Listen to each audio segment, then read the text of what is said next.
జై శ్రీరామ్ అండి. ఇప్పుడు మీరు చూస్తున్నది భద్రాచలంలోని సీతారాముల వారు ఆరుబయట కళ్యాణోత్సవం చేసుకునేటువంటి ప్రదేశము. ఈ మహాప్రదేశాన్ని భక్త రామదాసు అయినటువంటి కంచర్ల గోపన్న ఆయన గొప్ప రామభక్తుడయ్యి రాముడి మన్ననలు పొంది రామదాసుగా రాముల వారి చేతే పేరుని సార్థకం చేసుకున్నటువంటి గొప్ప భక్తుడి ఏర్పాటు చేసినటువంటి ఈ మంటపం అండి.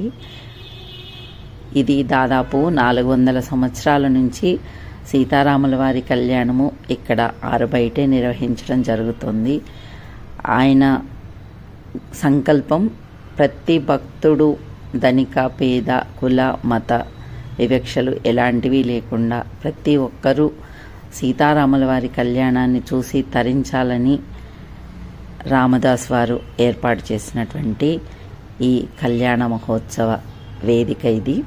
ఇప్పుడైతే ఈ నెల 27న జరగబోయే కళ్యాణ మహోత్సవానికి అంత సుందరంగా ముస్తాబవుతోందండి. ఈ వేదిక మొత్తము పనులతో ఇలా పూర్తిగా నిండిపోయింది. అంతా టెంట్లు వేస్తూ ఎక్కడికక్కడ వచ్చేటువంటి భక్తులకి ఏ విధమైన ఇబ్బందులు లేకుండా ఎండకి గాలికి ఏ విధమైనటువంటి అసౌకర్యము కలగకుండా ఇలా టెంట్లు వేసి, ఒకప్పుడు ఇక్కడ తాటాకులు పందిర్లు వేస్తూ ఉండేవాళ్ళు, ఇప్పుడు టెంట్లు మాదిరిగా వేస్తున్నారు. ఇది నిజంగా ఈ కళ్యాణము చూసి తీరాలండి. 2 సంవత్సరాల క్రితం నేను మా అక్కగారి కుటుంబము వెళ్ళి స్వామికి ఎదురుగా మంటపానికి ఎదురుగానే కూర్చొని ఆ కళ్యాణాన్ని అయితే చూసే భాగ్యం మా అక్కగారి ద్వారా నాకు కూడా వచ్చింది. అందుకు ఆ సీతారాముల వారికి మేము ఎప్పటికీ రుణపడి ఉంటాము. ఇదంతా కూడా ఎంతో సుందరంగా ముస్తాబవుతున్నటువంటి దృశ్యాన్ని ఆకాశంలోంచి ఈ రామచంద్రుని ఆ చంద్రుడు గమనిస్తూ ఉన్నారు. చూసారా, పైన మీకు ఆకాశంలో నెలవంక అయితే కనిపిస్తుందండి. ఇలా ఆకాశంలో నెలవంక వెలుగులు కాస్త ముందుకు వెళ్ళగానే దేవాలయం కళ్యాణం కోసం ఎంతో సుందరంగా ముస్తాబయ్యి వెలుగులీనుతూ జిగేల్ అంటూ చక్కటి రంగురంగుల కాంతులతో దేవాలయం అంతా కూడా వెలిగిపోతుందండి. 2 కళ్ళు సరిపోవు.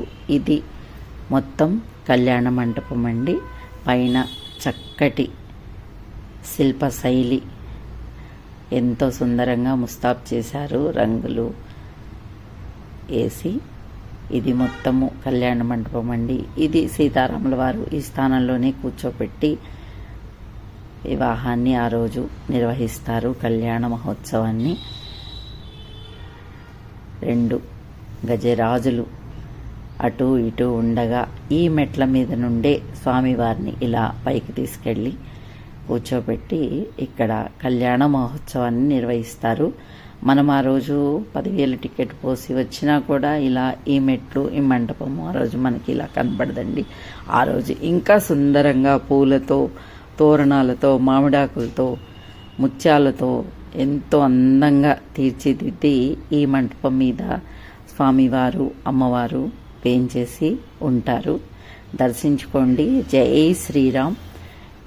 నేను కళ్యాణ మంటపం మీద స్వామి ఉన్నప్పుడు దర్శించుకున్నాను. ఈరోజు ఇలా మంటపాన్ని దర్శించుకునే భాగ్యాన్ని నాకు కలిగినందుకు ఆ సీతమ్మ వారికి, రామయ్యకు శతకోటి వందనాలు తెలియజేస్తున్నాను. అలాగే ఆ అమ్మవారి అయ్యవారి ఆశీస్సులు ఇది వీక్షిస్తున్న మీ అందరిపైన, మీ కుటుంబాలపైన ఎల్లవేళలా ఉండాలని ఆ భగవంతుడిని వేడుకుంటున్నాను. ఈ వీడియో నచ్చితే ప్లీజ్ కామెంట్ చేసి, లైక్ చేసి, షేర్ చేసి, సబ్స్క్రైబ్ చేయండి, సపోర్ట్ చేయండి. ఇలాంటి మరిన్ని మంచి వీడియోలతో మీ ముందు ఉండడానికి పూర్ణారవిందం ఎప్పుడూ ప్రయత్నిస్తూ ఉంటుందండి. జై శ్రీరామ్. చూసారా, ఎంతో సుందరంగా ఉందండి. అసలు మనకి ఇక్కడ కనిపిస్తున్నది చాలా తక్కువ. ఇప్పుడు ఆల్రెడీ ఇది ఈ దారి ఇక్కడి నుంచి ఎదురుగా ఉన్న దేవాలయంలోంచి ఆ దారిలోంచి స్వామివారిని అమ్మవారిని తీసుకెళ్తారు. ఇది మా సామాన్య భక్తులందరూ ఈ దారి గుండా మంటప ప్రాంగణంలోకి వెళ్ళడానికి ఇవన్నీ వీధులండి ఎంతో సుందరంగా ముస్తాబై తయారై ఉన్నాయి.